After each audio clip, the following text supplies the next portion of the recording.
All right, ladies and gentlemen, we're back with you this week on Shootin' the Shizzat, and we've got all the way from the U.S. of A. on the line, Les Thatcher, who's been in the wrestling business since the 1960s. Les, what year was it that you broke in? I broke in Boston. Actually, you mentioned the 60s. I broke in my first match was July the 4th, 1960. So this July the 4th will be my 60th anniversary in this goofy business. Wow. So how do you feel how's your bump card after all these years? I overused my bump card 100 years ago, I think. No, actually, where I trained was, as far as I know, the very first ever actual wrestling school. Really? Tony Santos in Boston. Wow. Yeah. Well, actually, a lot of guys back then started there. Dusty Rhodes started there only 9 years after I did. Rufus R. Jones started there. Beautiful Bobby Harmon, who was actually the first Beautiful Bobby only with WWF, started there. Luke Graham started there as well. Yeah, so it was Tony Santos, a small, what you'd call now an independent promoter, although he covered the entire New England area. But it was so, back then the business was a closed shop. That's it. And you just couldn't, thank God. And I wish it still were. But anyway, I wrestled amateur. I started about 12 years old. There was in Cincinnati, Ohio, where I'm born and raised. There was high schools didn't have wrestling at the time. So I got my feet wet in the YMCAs and wanted to get involved in professional wrestling. It was so frustrating because, you'd ask somebody and they'd say, you need to talk to this person, and they'd talk to somebody else. And they say, well, kid, you need to get bigger. You need more experience. And they're just putting you off, basically. So Wrestling Review magazine, which was the big monthly wrestling magazine on the newsstands here back then, I happened to come across one in 1959.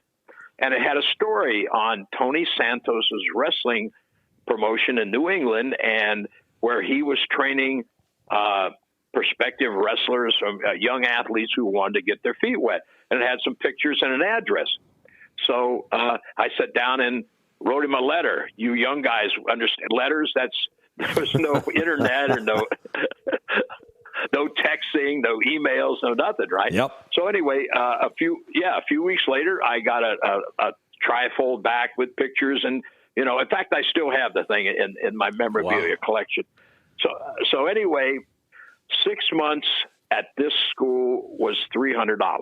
And so in February of 1960, I got on the Greyhound bus in Cincinnati and made the trek to Boston, Massachusetts to get my start. Wow. Who was the promoter that gave you your first break?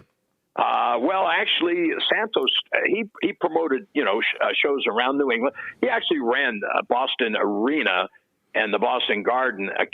The Arena he finally moved into and had his offices there, but he ran the Garden as well. But he ran all over New England. So I stayed busy. Once I got my feet wet in July of '60, I stayed up there. Came home to Cincinnati at Christmas time. Went back up in '61, and then left there in November of '61. So anyway, but there, we got a chance there to work with a lot. He brought in some bigger names, Donnie Fargo, Pat O'Connor, Pompero Firpo. So I got to meet guys like that, and got a chance to get started. Actually, the first big promotion I ever worked for was Jim Barnett out of Barnett Doyle out of Indianapolis, Indiana. And that was in the winter of 1962. Was Barnett affiliated with the National Wrestling Alliance at that time? No, I'm sure Jim, back then, there were promoters that were, I guess you'd call them members of the alliance, but they weren't as immersed or as involved. Well, Vince McMahon Sr., when he was running WWWF, he was a member of the alliance. Yep. He was a member of the alliance then too, So, but that first year from that year of 62, started with Barnett and then went to Calgary for Stu Hart. for the summer. And so that was back then you had to earn your stripes to get into different territories, So either you had, when you moved to another territory, if you hadn't been there, you had to have someone, speak up for you, and give you some a recommendation. But then once you'd been around the horn a little bit, you build a resume and could pretty much handle it yourself. But I was just, honestly, I feel, to break in the 60s well, my whole in-ring career was from 1960 to 1980. And so for that 20 years, I feel, my gosh, I had the opportunity to work with or around some of the greatest of all time. So if you couldn't learn in that atmosphere, you couldn't learn at all, I don't think. No, and the thing I have to ask you, because the thing is, I was brought up in the business in Calgary, Alberta, and the thing is that I knew Stu Hart also when I was living there. And I got to ask you, did Stu stretch you? No, I did. No, I was smart to Stu. I'll tell you a funny story about that. He offered to stretch me, but I declined. Oh, wow. Yeah. Well, if you know a little history of Calgary, back then we made the loop. There were two big limousines, one for the baby faces and one for the heels. Right. Yeah. And so, but then Stu didn't make those loops, but then he made some of the spot shows. So this was we were running a spot show somewhere, I don't remember, but anyway, the babyface limo picked Stu up. Now the old timers, Mark Lewin, Ronnie Etchison, John Fody. So anyway, because at that time I was 21 years old and could have passed for 17 or 18, right?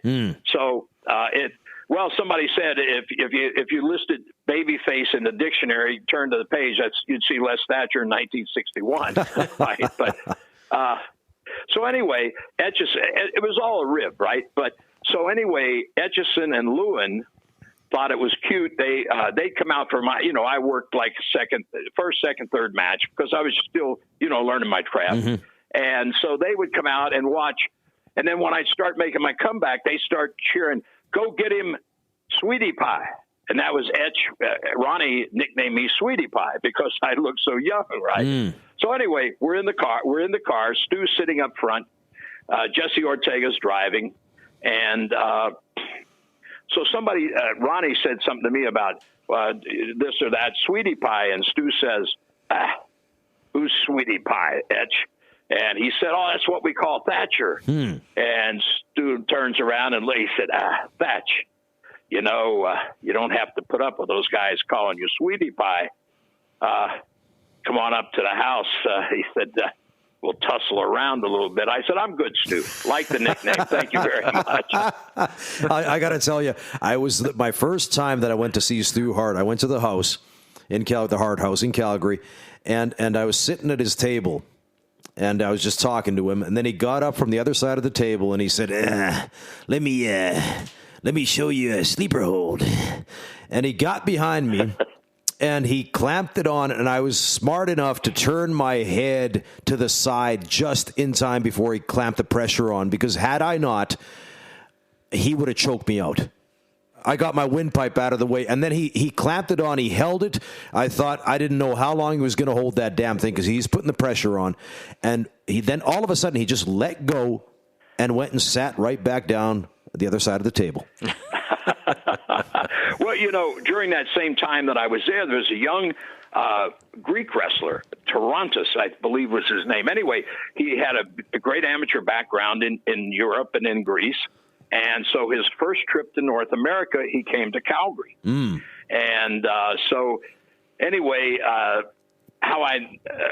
he ended up in the dungeon. So one Friday night in Calgary, Sandor Kovacs was the booker and one of the baby faces. And so Stu comes to the dressing room in Calgary and he says to Sandor, he says, "Sandy, where's Tarantus, the Greek kid?"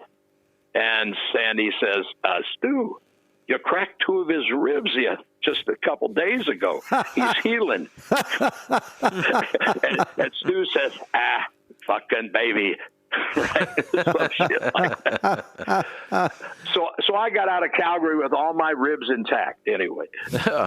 You're lucky, I guess. We were talking to Ricky Fuji, Japanese wrestler in FMW, the deathmatch company over in Japan last week, and he was telling us that basically Stu Hart stretched him until he shit his pants. So oh my God. I think you dodged a great bullet there. But well, one of my dearest friends might be the only guy that ever made Stu tap out, Luther Lindsay. Oh wow! Now there's a story. You never heard that? No, I haven't never heard it, about no. that? I never heard about that. No, geez. Yeah, Luther was like a 240-pound block of granite, for God's sakes.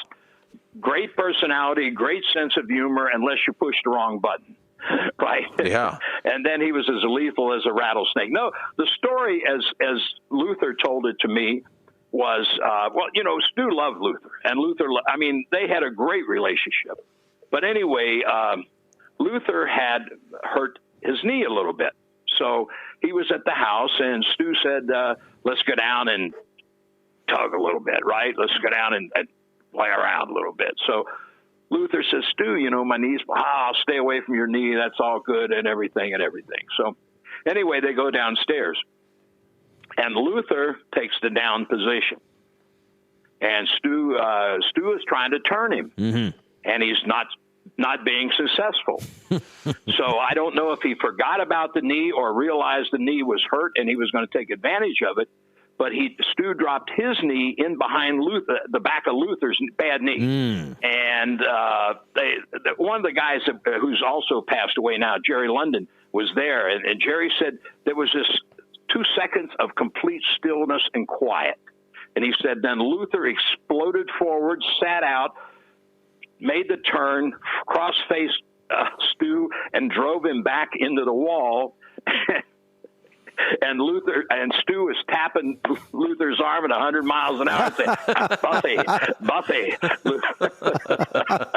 That's the first time I've ever heard anything like that. So that's amazing. What a story. But Les, you've done basically everything in the business that we call pro wrestling, and I mean even down to supposedly, and tell me this if this is true, that you helped produce the first wrestling T-shirts in 1972.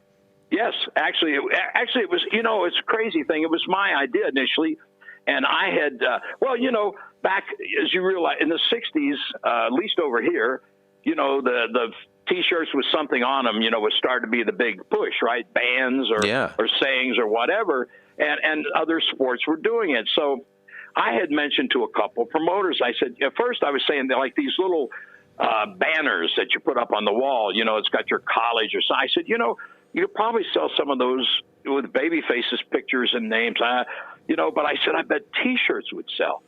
And the promoters at that point, they were more, they're not interested in that stuff, and realized back then too, guys, the only merchandise were black and white 8x10s. Mm-hmm. We could buy 100 black and white 8x10s for $10, right? And we'd sell them for $1 a piece. Mm-hmm. And in some little towns, your picture sales might beat your payoff. But so anyway, the T-shirt thing, I was frustrated. I thought I just think it'll really work.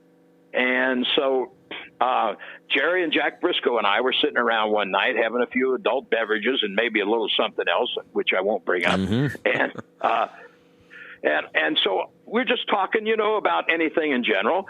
And I brought up my frustration to them, about the T-shirt thing. And Jack said, well, let's do it. And I said, really? He said, yeah, but the three of us will throw some money in. Jerry, he said, you handle putting it all together. You and Jerry can move them here. Jack at the time was traveling all over, and Jerry and I were based in Charlotte. Jack was, in Florida, but he was visiting with us. And so I got with a young upstart who was a good artist by the name of Jerry Lawler. Uh-huh. And there you go. Yeah, he did the pen and ink drawing for the Briscoe Booster T-shirt. And he charged me the horribly absorbent price of $25 for that. And guys, I wish I had it today. It would probably sell for 1,000 if it sell for a nickel. But anyway, he did the artwork. We had the T-shirts made in Charlotte, and Jerry and I started hauling them to the clubs. And then also in that time period, I was doing some writing for a couple of different magazines, and so as a trade out, I'd do an article. Somebody at a magazine would say, how about an article on this? And I say, okay, we'll put the ad for our T-shirts in. But then we also take them to the arenas, but not being great businessmen, we didn't have the profit margin that big, right? Because we wanted to move. In fact, you could have bought a T-shirt for $3.50 off of us.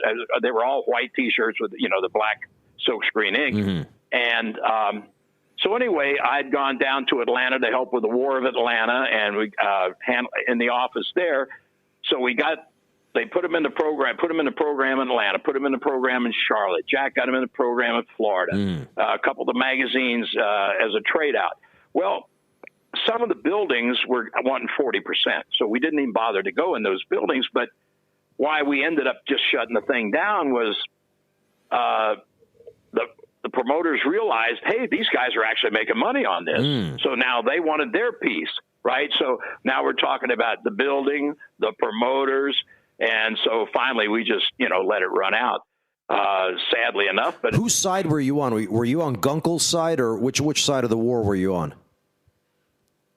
Do what? Which side of the war, the wrestling war, were you on at that time? Was that the Gunkel side? Oh, NWA. NWA, yeah, right. NWA. Mm-hmm. Yeah. I'm staunch. Well, was staunch NWA. After working for Barnett, at that I don't think I ever worked for another office that wasn't NWA at that time. Maybe one or two over my 20 years. But of course, that was the NWA, not the current offshoot. But right. So anyway, but the T-shirts. I told somebody the other day. I said, realize every time you look at a wrestling T-shirt, realize where those originated, right? Yeah. I wish I could get a couple cents off of every damn wrestling T-shirt that was sold now. No kidding, because I mean, in the last few years, these wrestling T-shirts are. It's almost even back in the day when I was growing up, and my brothers, anybody in the whole school, they all. Somebody had an NWO T-shirt, and these days everybody's got a Bullet Club T-shirt, and a lot of them don't even have a clue where they're actually from. They're just a cool shirt. So these, sure. The pro wrestling tees or whatever, they owe a debt to you, I think. So well, let me throw a little cheap plug in here for Briscoe Booster shirts. If you go to Pro Wrestling Tees, not the original, obviously, but a copy of that Briscoe Booster T-shirt's available there. Oh wow! So the first ever pro wrestling T-shirt is, I guess, the how would you call it? The reissue you can get at Pro Wrestling Tees. So definitely go over there and check it out. But as I say, if you happen to be a Les Thatcher guy, you can get I'm a Les Thatcher guy T-shirt there as well. Well, we are. The old man needs the money. That's it. But by the way, Les, I wanted to ask you, because the thing is that you obviously, because you come from the old school, and the thing is I'm a proponent myself also of the old school. I really believe in that. I was actually, one of my coaches was back in 1993 was Carl Moffat, who used to wrestle as Jason the Terrible for Stu Hart's Stampede Wrestling, and my other coach was Lance Storm. So, I come from, I would say in some way, shape, or form, old school stock, and I've always tried to uphold that, both the philosophy and the wrestling style of the old school in my own wrestling career. As the years have gone by, I don't do the high spots. I'm not a spot monkey. I really try to rely on psychology, on believable, credible, holds and blows where it's like what I make contact with my punches and my kicks, and it looks legitimate. So, my question to you is this: that you've seen the business change over all of these decades. You've seen so many wrestlers come and go, and with that in mind, do you believe that the wrestling business today is better off or worse off? Because we went from what in your day was the guys were paid based on the house, Whatever the house was, you got to cut. And now the guys have a set contract or they have a set deal. Even on the indies, they'll give you a price or you'll agree on a set price with a talent, and that will be their payday. Whereas back in the day, that's not how it was. So can you just let the people know, expand on what it was like back in the day, working your way up the ladder so that the wrestling, the people that are interested in how wrestling used to be run as a business will understand how you became or maybe the pressure that was upon you that you had to become successful in order to make a living in this business. Yeah, well, one of the things that I do weekend training camps or seminars when somebody books me for that, and one of the things I tell the young guys too, I said, realize how much different things. Now today there's a pseudo wrestling school on every street corner. Mm-hmm. Most of the coaches need to go to school somewhere, mm-hmm. or find a real legitimate job. Mm-hmm. But back then, I tell the guys, I said, okay, guys, I started my training February of 1960. I had my first match July the 4th, 1960. Mm. When they smartened me up to the business, and so, of course, when? I said July the 4th, 1960. Mm-hmm. I wasn't smart between February and July. And here's the other thing, too. Now, I think one of the problems, you have so many guys, okay, they're smart to the business today. They think it's show is the word. It's all show. It's all show. Mm. I can be an actor, right? They don't realize the intricacies of the business. So many people, will give it a shot. But back then, they quite frankly, when I first moved up there, I got a $10 a week rooming house, and so for the first couple weeks, they handed me my ass, to be quite frankly. They were going to test me, because they weren't going to smarten you up if you weren't going to stick. In other words, if you took out of there in a month or 6 weeks because it was too tough, you go around to, hey, it's all a show, it's not real. But in 1960, that wasn't going to happen. Yeah, that's good. So, that's good. And to be quite frank, when I say this, I don't mean it in an egotistical way. I don't mean it to be mean. I mean it to be factual. Mm. I would guess that probably 50% or more of the guys who are in the business today wouldn't have lasted in that training atmosphere 3 or 4 weeks, and they'd have gone home because it was grueling. I mean, it was. So, Les, back in the day, as you said, it was pretty physical, and they didn't smarten you up to the business until basically you had your first match. And I've heard a lot about that, and I think to a lot of new people coming into the business and seeing what it is like today, I don't think many people can actually understand how that could even possibly work. I heard even the guys like Taz, he's not so much of you wouldn't call him old school at least, but I guess he is. And he was saying that he really wasn't smart to the business, and he was doing quite a few matches before he knew all the terminology and got really caught up in a lot of weird situations. But, guys tell him, okay, now take a powder, and he had no idea what he's doing. So he just kept getting back up and trying to get back into things. But how did it really work? If you weren't smart enough to the business, do you think it was the way to do it, or do you think it is the way to do it now, where people are smart, from the get-go? Well, my view, and quite a few people, I think, of at least, the older guys who are the serious trainers in this country, I know for sure, Rudy Gonzalez, Rip Rogers, Dr. Tom, people like that. Mm-hmm. The foundation today is still the same as it was 60 years ago. Basically it's the psychology, the timing.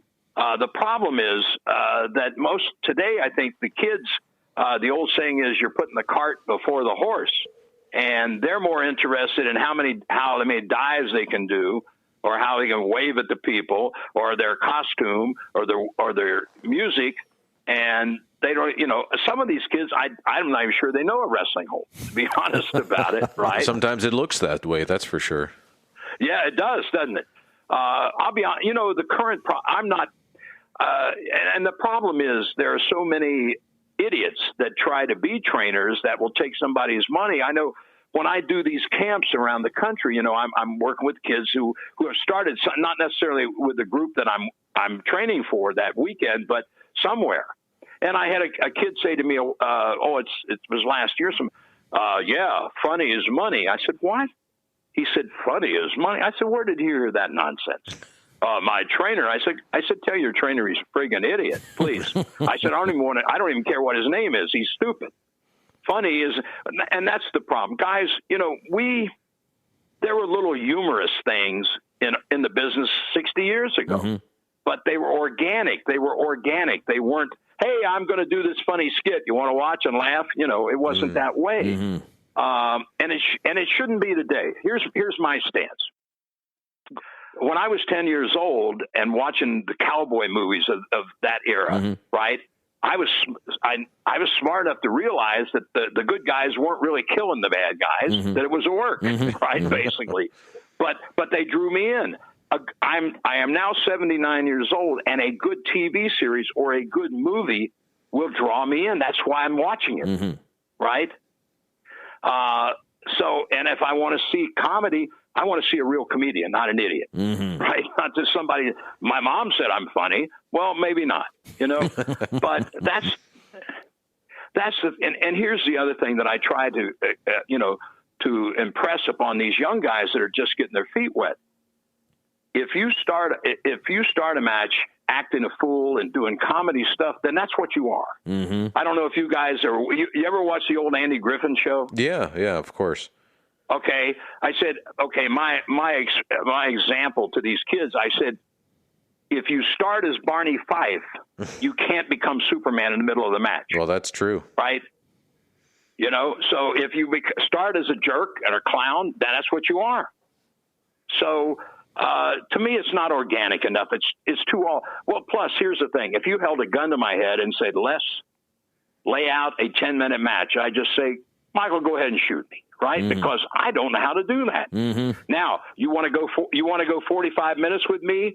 Give me the last 2 minutes to the finish, and we'll go out there and build the 43 minutes coming up to it. Right, because that is the art and craft of professional wrestling. Yeah, not paint by numbers. Right, and that's all I had to learn from back then was the craftsman. You learn to call a match well, that's the other thing. When I had HWA, when I had a school, when you learned to call a match on the fly or you weren't going to last with me. Now if somebody else, if Vince wants you to lay it all out for the kind of money he's paying you, then you do that. And that's the other thing I tell kids. I said, listen, I'm going to teach you the legitimate ground rules of being a professional wrestler. Now, if somebody offers you 7 figures to be a fool, forget everything I said and take the money because it's a business, right? But the foundation today should be no different than it was 60 years ago. I'll drive you guys nuts with analogies and examples, but here's another example.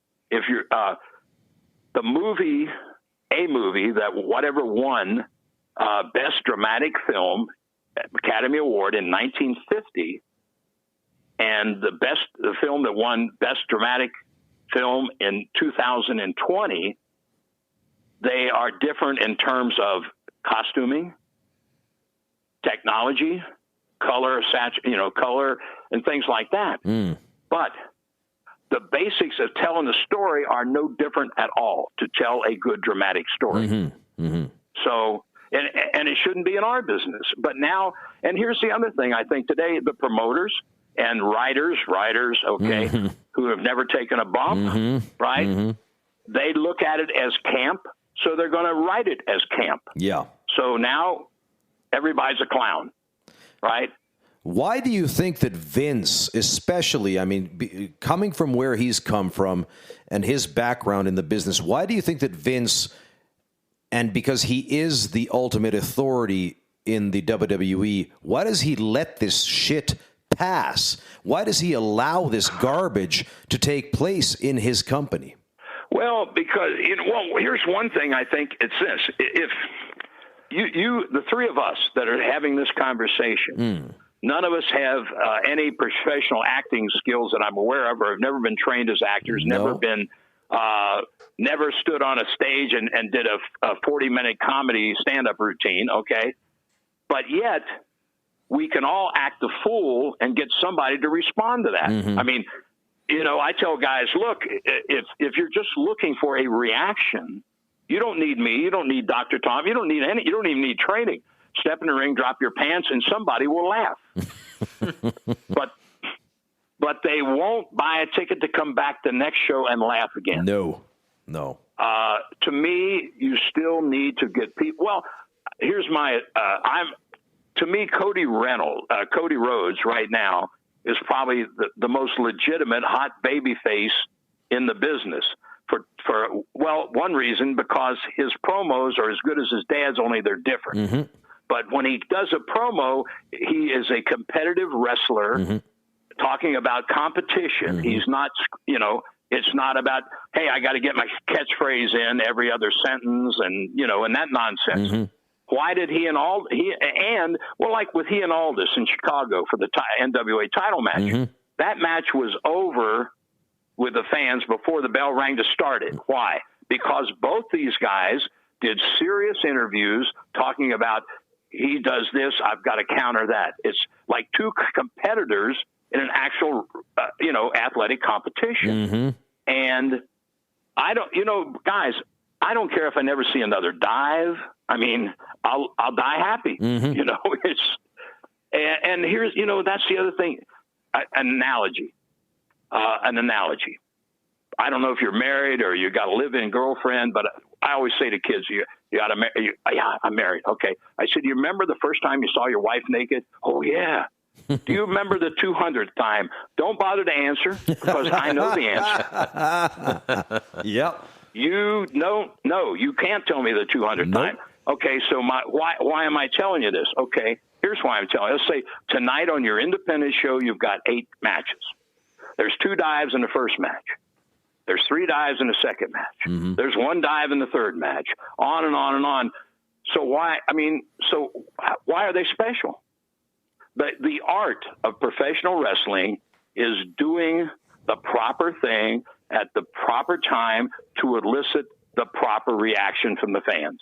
And that's gone out the window. Yeah. A good wrestling match is like good sex, guys. It starts with foreplay and it builds to a climax. And I watch some of these kids and I think, maybe I should be teaching good sex instead of wrestling, because they obviously don't have that either.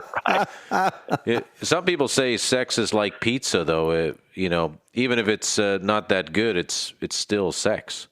But I don't know. Yeah. I don't know. I mean, I guess us as I gather you are as well quite passionate about this business that, and I find myself. I've actually found it over the years that I love wrestling so much that I put up with a bunch of shit for a while, and then I just can't handle it anymore. And I was personally not a big fan of what everybody seems to love, the Attitude Era, and that's when I actually started to find lucha libre and Japanese wrestling, and kind of getting out into the more, even though lucha libre is totally ridiculous, but in the eyes of myself, that being educated by the WWF and then WCW and that as to what pro wrestling was, it was still just something different, and I didn't understand what they were saying. I didn't understand the rules. It seemed totally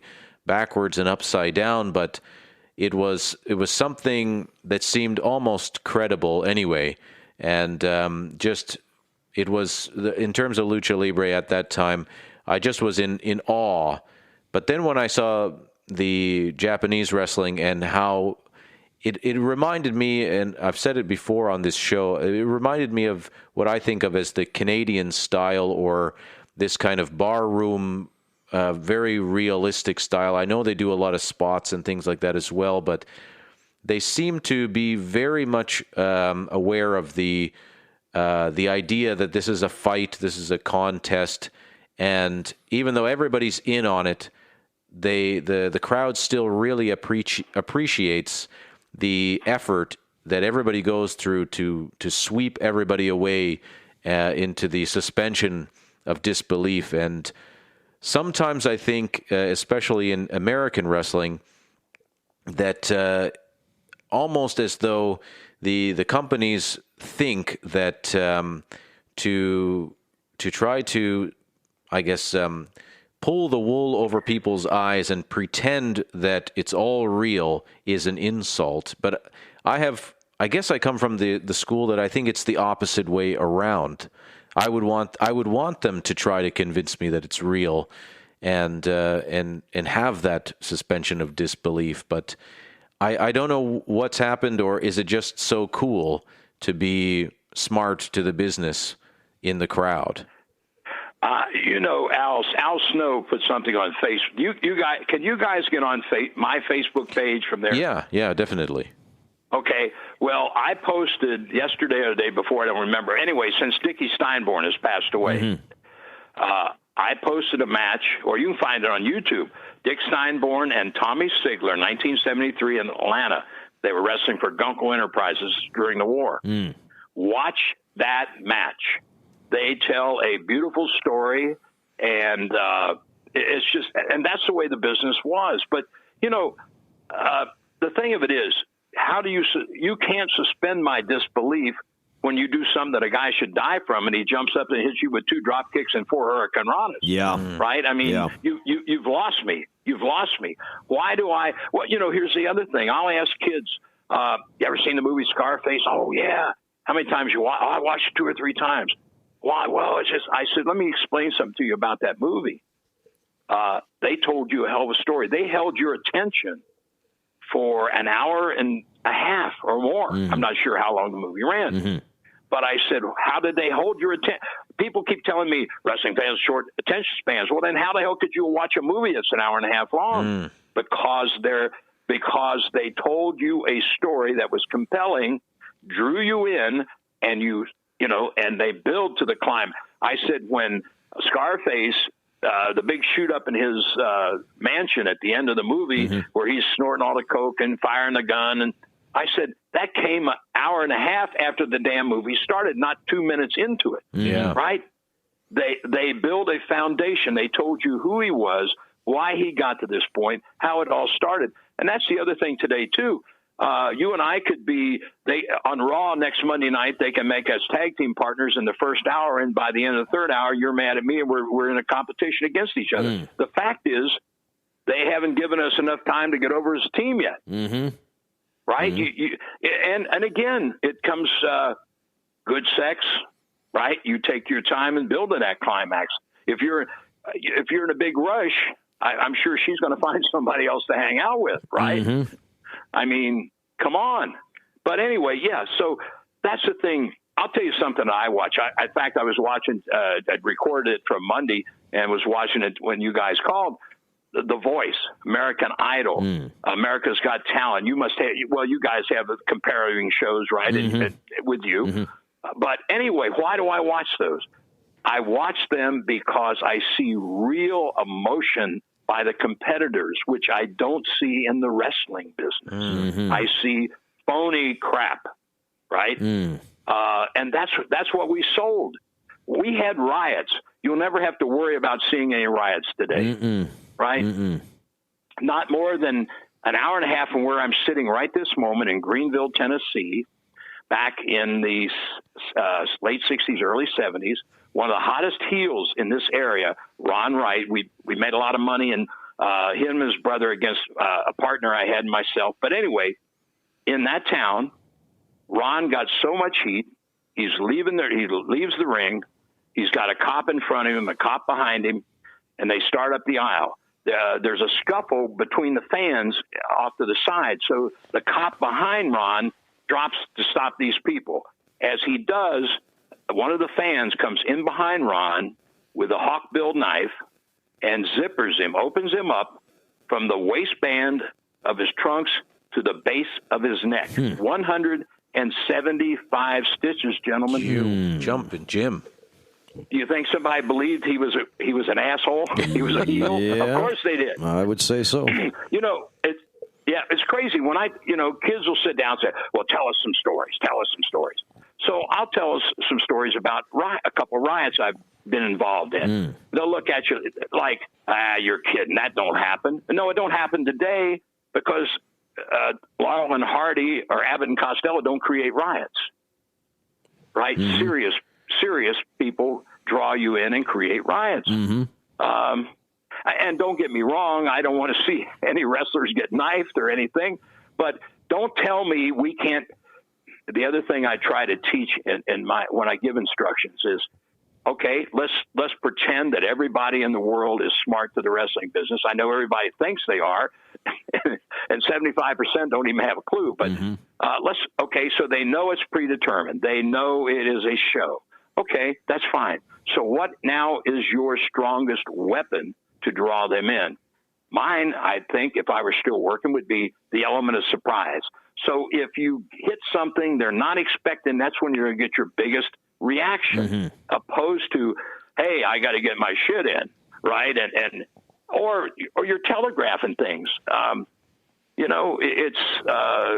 You got to take the people on that roller coaster ride, and if you don't know how to manipulate that ride, then they're not going. Well, of course not. The thing is, it's like, I think it was on your one of your Brian Pillman tribute shows. It was Dr. Tom, and he was doing the commentary on that William Regal match, or Steve Regal and Chris Benoit. And it's on the Hard Knocks DVD that WWE put out back in 2004. And the commentary by Dr. Tom, he says that if you... You know who booked that match? You didn't book it? I did, yeah. Yeah, you booked it. Yeah, that's what I said. Yeah, exactly. And I'm listening. I recall the commentary, and it was that Tom said that if you believe it, they'll believe it. And that, I think that's the one thing with wrestling these days, is that it's so convoluted and it's so like it's so scripted from top to bottom that there's no organic nature to it whatsoever. And that's what's killing it to a large degree, that there's so few wrestlers, quote unquote, pro wrestlers or whatever they consider themselves to be, who can work based on action versus reaction. And that's where I remember I was wrestling Dave Fit Finlay in Japan in 2011. We were the main event for this company called Smash, which was run by Yoshihiro Tajiri. And I dropped the Smash Championship to Dave in that match. And before the match, we exchanged pleasantries and whatnot. And I asked that, what would you like to do? And he said, I don't want to lay out pretty much, I don't want to lay out much anything. He said that I believe that when you don't know exactly what's coming next is what makes it real. Because it's that moment of hesitation, that moment when you turn around into the move, you don't know if it's going to be a clothesline, whether it's going to be a kick, a punch, or whether the guy's going to lift you in the air. You have no idea what's coming. And when you don't know, your body language lets people understand that there's a tension in the air. You're not comfortable. Because when you know what's coming, you just walk into it, you waltz into it. It's like you feed up into the body slam and blah blah blah, and it's not real in that. And I look at because with guys like yourself, and even I would say guys like myself, we can look at matches, we can break them down and see which ones are the matches that we, as the boys, if we can't believe it, if we call bullshit on the match, how in the world would the people who are the average viewers, or then just the general wrestling fans, how are they supposed to believe it if we can already call bullshit on it? Right. Yeah. And that's the thing. And of course, the slow build, that's like I was mentioning about the movie. Mm-hmm. You don't start with the ending and move back to the beginning. No. And you make people want something. That was, that's how we drew money. 50, 40, 50, 60 years ago, was making you want it. And then One of the greatest bookers and a mentor for me, Leo Garibaldi. What just a tremendously creative mind. But Leo would always say, you always give the people what they want, just never when they expect it. Mm-hmm. That's a really good saying, because I mean, a lot of the times in the industry at the moment, it's you kind of almost as though you just don't give them what they want, because that's what they don't expect. Here's what an old timer, and I don't remember who it was, told me. My gosh, it probably was 50, 55 years ago, maybe longer. I don't know. But he said to me, hey, kid, you go to a strip club, the girls don't come out naked and put their clothes back on because there is nothing to anticipate. Mm-hmm. So once you take that away, then you've got nothing. Mm-hmm. So what do you think, Les, is the big issue? Because, I mean, you got legendary trainers like yourself. We talked to Tom Pritchard as well, and Rip Rogers, as well as Starbuck here. I mean, you guys have this mentality that seems as though there should be this huge onslaught of amazing pro wrestlers who get it, that are like flooding the business right now. But it seems as though a lot of these guys are getting trained the right way, or maybe some of them are very much so not. But there are those ones that are getting trained in, at least my opinion, the right way. Yet it seems as though it doesn't get, I guess, on TV or something. Yeah, there's so many. Well, that's the other thing too. A kid. Lance Storm and I had this conversation. Gosh, I don't know, 3 or 4 years. We did at the Charlotte, North Carolina Fan Fest. We did a 3-day training camp there, and Lance and I were Dr. Tom and Nigel McGuinness, Rip, and Jerry Briscoe. And anyway, but Lance and I were at dinner one night, and we were talking, and he said to me, let me ask you a question. I said, sure, what? He said, if you were a kid today, and the rest of the way wrestling is now, mm-hmm. would you be as excited to try to be a part of it or be a wrestler? I said, no. Mm-hmm. He said, me either. Now realize I'm 79. So the young people, obviously the best way to talk about Les is he's old, he's bitter, he's dumb, he's senile. But Lance is in his 40s. So he came a couple generations behind. Actually, he's 51. He's saying the same thing. He's 51 now. Yeah. Oh, Christ. That means I'm older. Stop. Don't tell me anymore. But we're a couple generations apart. Mm-hmm. And yet he feels this, and it's about respect for the business. And that's the other thing that isn't taught anymore. We got it, back 60 years ago, I got it pounded into me. It wasn't a question of whether I wanted to respect. If I wanted to live, I respected the business, right? Mm-hmm. It wasn't a case of whether I wanted to or not. And that's what I think a lot of guys, I may be the oldest guy that's still, working with guys and training them. Doc's hitting the big 6-0, but, we all feel the same way. It's, you got to respect it. Well, any job, you guys, whatever I don't care if you sell cars or insurance or whatever you do. Well, or let's tech, you guys are that on your side of the ocean, you're big into soccer and stuff, but it's like here, football, basketball, baseball, or soccer. The best players, the guys who move on, are the ones who have the passion and the focus and the tunnel vision to do whatever it takes to get there. Mm-hmm. And the problem today is you'll take a pseudo trainer who actually needs experience himself, mm-hmm. and he'll charge virtually nothing. How just trying to get some kids with warm bodies to put in his little independent shows, mm-hmm. and he'll say, you're a wrestler. I can't tell you how many of these guys that you'll watch in the ring, and you'll see all these mistakes and mm-hmm. you'll stop and say, excuse me, how long? Oh, I've been wrestling 3 years. No, you have never wrestled. What you're doing is not even close, right? Who trained you? Charlie Jones owns Texas. What Charlie Jones ever do? And that's the thing. It's the fact that it was a closed shop when I broke in was a blessing for me because I had to learn the right way or not learn at all. Yeah.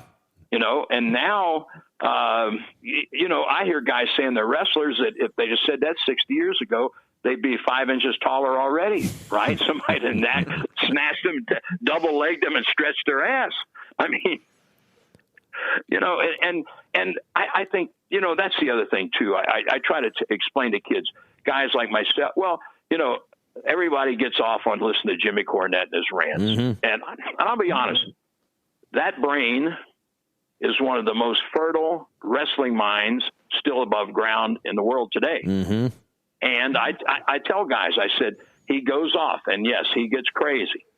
But don't listen to how he presents his point.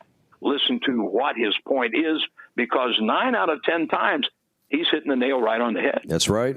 Yeah, I agree with you.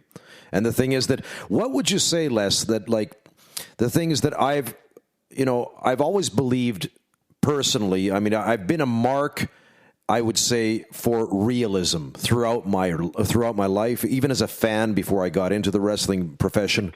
And then once I got in, I always held my head high with the, I guess you would say, the respect towards my craft that I was in the make-believe business, that I made believers out of people. That was my intent, that when I got into the ring, every time I would have as legitimate of a match as I could, that people would walk out of that event saying that, I don't know about those other matches, but this match here that I saw with this Starbuck guy, I mean, it's like he was really beating the shit out of that other guy.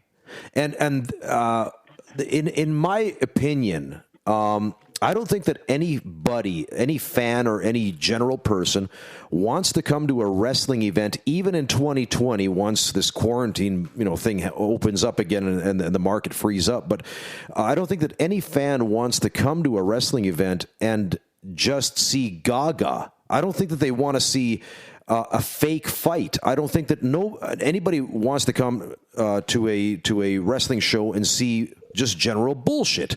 I think that people are still drawn into the drama, or then the appeal of seeing a contest that where the winners and the losers actually, it means something, that I want to see somebody win. I want to see somebody beat somebody. I want to be intrigued by the spectacle of the fight itself. Now, with that in mind, do you agree with this sentiment? Or what do you think that people want out of professional wrestling today?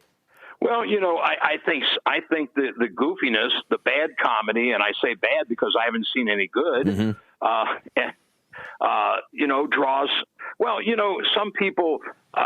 Now, I remember, the Three Stooges when I was. I understand that their art was, they did it well, they did it better than anybody else.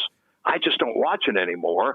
But that's, I think, what the current wrestling fan is more looking at the business as, right?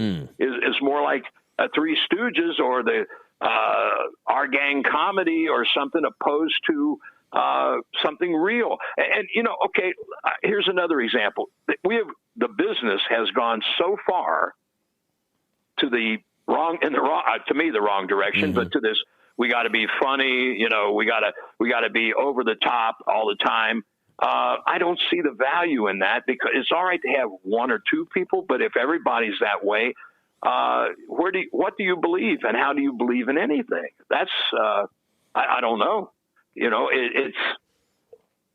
I don't mind having, if I were promoting today and running a decent independent promotion. Now I'm going to have a flippy floppy match. I'm going to put two guys out there that are good acrobats, or like Ricochet or Osprey. But there's a point. These two guys are amazing athletes, amazing acrobats. Are they wrestlers? Not in my mind. Yeah, I watched the two of them together once. And somebody said, hey, I said, I saw them. Oh, you didn't see? I said, I don't care what match it is. I've seen it. I don't need to see it again. Because it's all, they don't sell anything, right? They just do shit. Yeah. Right?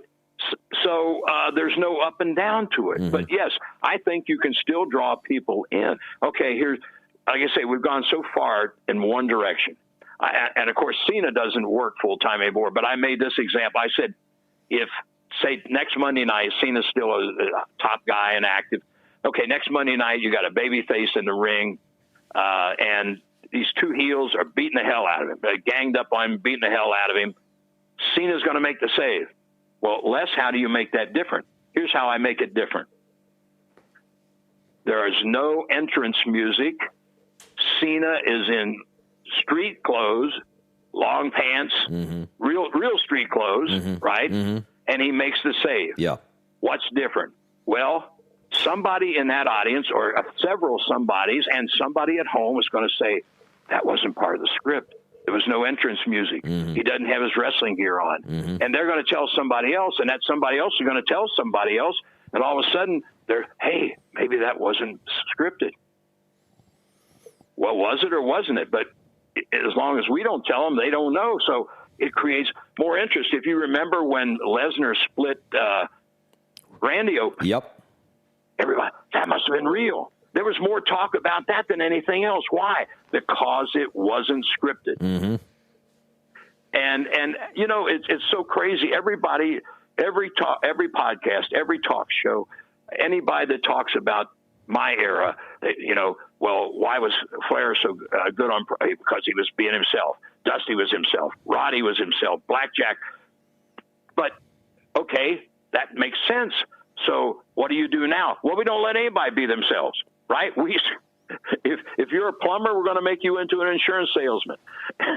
You may not fit that, but we're going to make you that anyway because that's what we want you to be because you got a cute ass or your nose is bent the wrong way. You know, yeah. I mean, the point is, what if you don't start and build something organic, then it's not going to seem that to anybody, right? I mean, the best movie, you know, again, going back to the movies, what draws you in, right? It's drama, something that's real, something, you know, and makes you want to come back and watch it. Yes, I watch some comedy stuff. Don't believe me, I've got a sense of humor. But with athletic, well, again, what I mentioned about Aldis and Cody, right? They made people believe this was serious. This wasn't the same old bullshit. There's not going to be 4,000 super kicks, thank God, right? And so, yeah. So and every match doesn't have to be the same, but now virtually every match is the same, right? Virtually every match is, yeah. And the thing is that what I find is that a lot of kids these days, and even a lot of promotions, it's like they come into the business and they expect to be handed a character first and foremost. So it's like they're thinking like a kid comes into the business thinking that he's going to get trained, and right away the first thing that he thinks about is, well, what's my gimmick? And it's such an ass-backward way of doing things or even thinking about things, because unless they have the fundamentals and unless they actually know how to lock up, link up, unless they know how to chain wrestle and go move for move, hold for counter hold, it's like none of that gimmicky, you know, the character shit is going to help them out in the end. It's not going to salvage them. It's not going to save their match. It's not going to be watchable, and they're not going to be able to get work outside of their own little home territory. Well, you know, yeah. You can't. Well, here's the thing. Superplex used to be something special. Okay, you and I are working, and you're straddling that buckle, and I climb up from the inside. Now, I want to suplex you off that top buckle. By God, you know what? In real life, if you don't want me to, I damn sure can. All you got to do is hook one of your toes under a turnbuckle, and I can't even get you up. But wait a minute. You hate me, and we're going to kick each other's ass, but you're helping me get you up on your feet. Why? Yeah. You love me? Are we having an affair? Or what the hell's the story here, right? You see, I mean, when you get when stuff doesn't come, when you can't do it quickly. I mean, listen, 60 years ago, we did things that really, you know, if you sat down and broke them down, they can't be done legitimately, and they don't make a lot of sense. But if you pop through them and move on, it's like a magician, right? If he sits and does the same trick over and over, at some point, you may figure it out. But if he does it and gets away from it, you're sitting there with your mouth hanging open thinking, what the hell just happened here? That's the problem with our business. Everything is so compartment, you know, everything's the same basically. We got different people, but every match is, relatively the same. And that's the great thing that I'm blessed. As I mentioned to you guys when we first started, I feel so blessed that I had so many great creative workers to learn from, because today everybody's alike. I mean, you almost close your eyes and, you go him.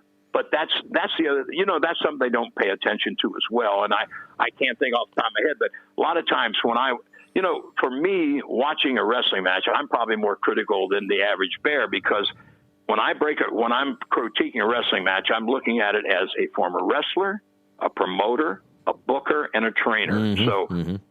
I'm crossing my T's and I honestly think you want to sit down with me with a Steamboat and Flair match, and I'll find a few things in that match that they could have done better, and they will too. They will too, and that's Harley Race and Ricky Steamboat and I did what we called super camps back in 2003, 4, 5 in there, and that was one of the things that we always mentioned to the kids we worked with. Between the three of us, we're not even sure how many thousands of matches we've had, but what we are sure of, we've never had our best match yet, because we're never satisfied. Right? You mentioned Benoit Regal. Chris was never satisfied. I ran into Regal at a Bobby Eaton thing in December here in Knoxville. And the first thing he said, he thanked me for booking that match. And I said, hey, I need to thank you for you guys having that match. I'm still using to train people, right? But, okay, you remember the match where Triple H blew his quad out? Yep. Okay. The reason I bring that up is I was watching it at home, and I'm thinking, damn, it's one of the best tag matches I've seen in a long time. So when it was over, I called Benoit's cell phone, and of course, he didn't answer, and I left a message. I said, boy, you guys kicked ass tonight. I said, give me a call when you get time. So a couple of days later, he called, and we're just, catching up and chatting about this and that. And I brought up the match, and I said, damn, Chris, that was a good match. He said, yes, but. And then he went to tell me how it could have been better. Yeah. That's why he was Chris Benoit. Tell me, Les, as we wrap up this week here, because we're running out of time here, unfortunately, we'd love to talk with you all night, because this is a hell of an interview and a lot of good stuff that's making air right now. But I got to ask you one of the most crucial questions, I guess, for this day and age, and because, as you said, wrestling today, it just seems like it's just so cookie cutter. It's all the same. There's nothing there that really catches you anymore. What do you think would be the element or the thing that would be needed to fix pro wrestling today? Well, what I was in hopes that AEW, they kept talking about, wins and losses matter, and this, and so far, they haven't fulfilled my expectations, quite frankly. There's some good stuff there, but their clown act's worse than Vince's clown act, for Christ's sake. It is. It's worse. I would like you to find Orange Cassidy and Marco Stunt a job somewhere where they actually belong. If you could do that, please. I love you for that, Les, because I can agree 100% with that sentiment. Because the thing is, that has no place in pro wrestling. Like, it has none, zero. No. Well, here's the other thing. And listen, I don't know Marco Stunt. I'm sure he loves his mother and father and goes to church and all. This is not when I critique things, that's what I try to do. It's not personal. We're talking a business here. It's exactly. Like I'm a restaurant critic or a movie critic. It's the same thing here. Okay. You remember when Ring of Honor had the little lumberjack Grizzly Redwood? No, I don't remember that. No. Okay. Well, anyway, he was a little bigger than Stunt. Of course, everybody is. My 12-year-old grandson is bigger than Stunt. But he was born with some some problems, and when they would put him on Ring of Honor television, the announcers always say, he overcame this problem, he overcame that problem, and at first that endeared you to him, right? But of course he was getting his ass handed to him in every match because he didn't have the size for otherwise.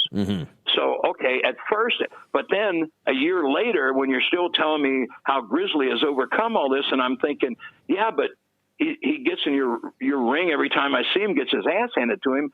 Obviously, his brain was scrambled, and they never, made him smart enough to get the hell in a business he could actually, spend time in. But with stunt, when you take one of your guys that's twice his size, mm-hmm.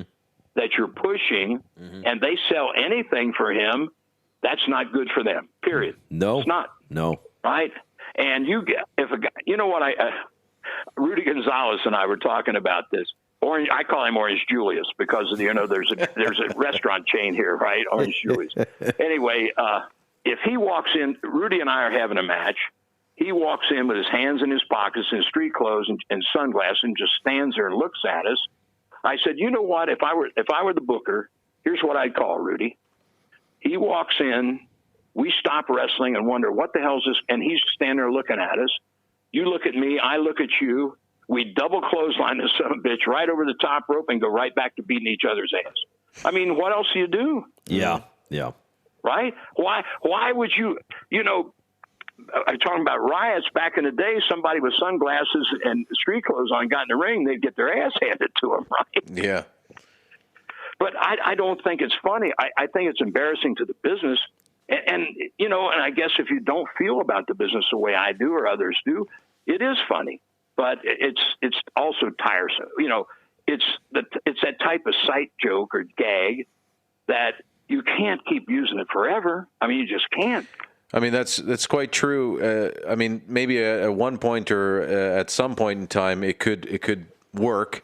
But yeah, if it is the sole thing that happens, it starts to get old rather quickly. They have so many small guys. And listen, I'm not a giant, so I'm not. I mean, I was a junior heavyweight and wasn't ashamed to be that. When you're working with guys like Hodge and Matsuda, you're just happy to come out alive. Never mind what they call you. But to me, they've got a lot of small guys. Okay, I'm not adverse to that. Make them cruiserweights. Call it whatever division.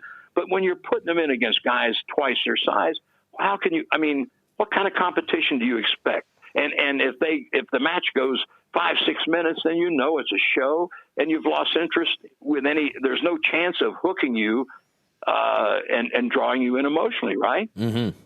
Yeah, that's true.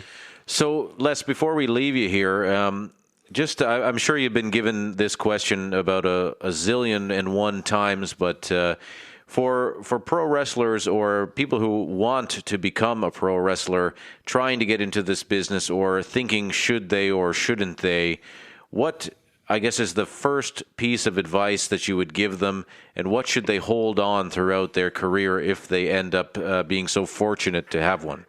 Realize, first of all, that you've got to dedicate yourself. It can't be a hobby or just something to do to fill time.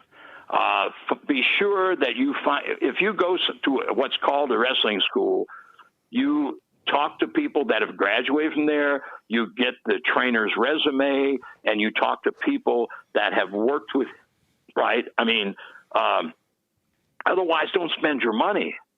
And realize I've got on the back of when Harley and Ricky did our thing, we were Elite Pro Wrestling Training, and on the back of the T-shirts I put from the David Allen Coe song, The Ride, if you're big star bound, let me warn you, it's a long, hard ride. It's a lot of hard work. It's not a game. It's not a hobby. It's put your nose to the grindstone and get ready to get in shape, to feel it, and give it your heart and soul, or don't bother.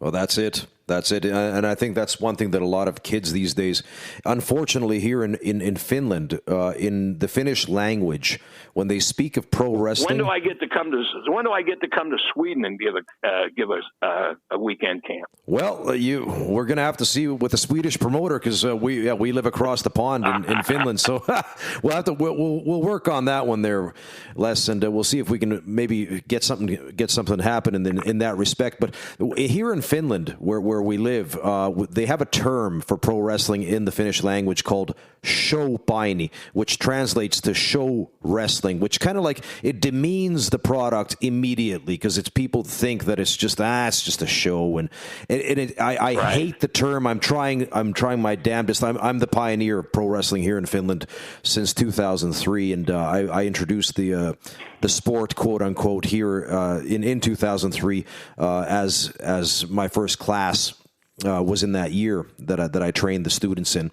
But for some reason, the media here associates our genre with what they call show wrestling. And I'm trying to eviscerate that term, and I'm trying to do away with it here because I absolutely despise it. And I keep on telling them, no. This is pro wrestling. It's professional. It's these guys are getting paid to go out there and sacrifice their bodies in the spirit of competition. It's the art of battle. That's what they're doing. It's the art of battle in the spirit of competition. Right. And that's I have a company. I run this company called Slam Wrestling Finland. And with Slam, what I try to do is I try to strip away as much of the bullshit and as much of the riffraff as possible. When I give marching orders to the crew that I bring in, I generally tell them, don't do anything that would prostitute your piece of business. Don't do anything that makes wrestling all ha-ha and gaga. Treat it with respect and treat it as it were a sport. Don't bury the referee. Don't do anything stupid.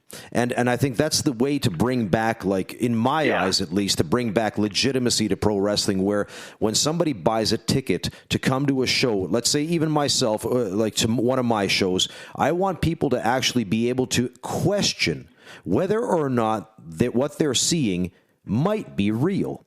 And if I can, at least in this day and age, achieve that level of, how could you say, of reasonable questioning within my audience, then I think that I have succeeded. Would you agree? Good. I like you already. Well, that's good. That's good. All right. It only took a few hours. There you go. But hey, let's Just come on over, and if you make it over here, I'll buy you a Coors Light or 2 or 3. By gosh, and we'll rebuild this business from the ground up. How's that? Yeah, that's it. We'll work the overhand wrist lock until people are screaming and hollering. How about that? All right, that'll work. I hope I've given you something informative and entertaining. I hope, anyway. I've enjoyed hanging out with you guys. Really, it's cool. Yeah, it's been a blast. Thank you so much, Les, and we hope to have you back one day on Shootin' the Shizzat. We can do part 2. I'd be more than happy to do it again. And listen, we're just starting to ease into a normal life over in this world of that damn virus. You guys are safe, I hope. Yeah. Yeah, it's a similar in terms of whatever this social distancing idea thing over here. Yeah. But They're just opening. I haven't been in the damn gym. I've been working out at home for the last month, but they're supposed to open, or at least be able to get in the gyms and to the barber shop next week. So that's a plus anyway. But yeah, listen, guys, I've enjoyed it. I appreciate you having me on, and be happy to do it again sometime. And you guys get stateside. I'd love to sit down with you and chat. Okay, Les, thank you so much, and God bless you. God bless you too. Take care. Bye-bye.